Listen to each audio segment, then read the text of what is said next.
Strategy number 8 that is unique to Helium 10 is we show keyword sales estimates.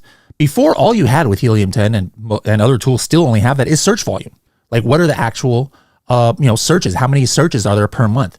Now, why do we want search volume? Why do we care? Well, we assume that the higher the search volume, the higher the sales are, which for the most part is actually true.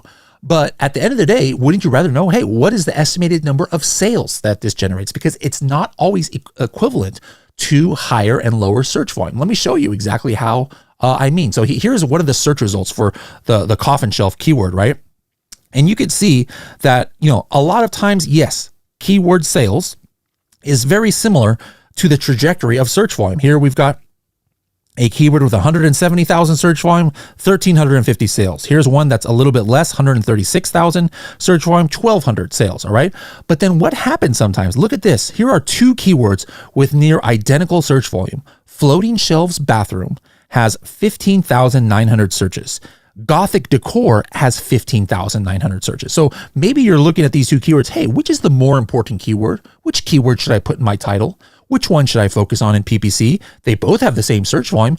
Look at the estimated sales. Floating shelves bathroom has 233 estimated sales in the last week, but Gothic decor only has 95. So even though these two keywords have the same search volume, which keyword is more valuable? Obviously, floating shelves bathroom. And it kind of makes sense because floating shelves bathroom is very specific, right? Like somebody who types in that probably has something very specific in mind. Somebody who's typing in Gothic decor, a lot of those people aren't even going to buy something because maybe they're just kind of browsing, right? And so you can clearly see that with the data that Helium 10 is showing you, hey, the more valuable keyword is floating shelves bathroom. I mean, if it was equally relevant, let's just say, because it generates more than 2 times the number of sales, even though the two keywords have the same search volume. What tool is the only tool that gives you sales instead of just search volume? It's Helium 10.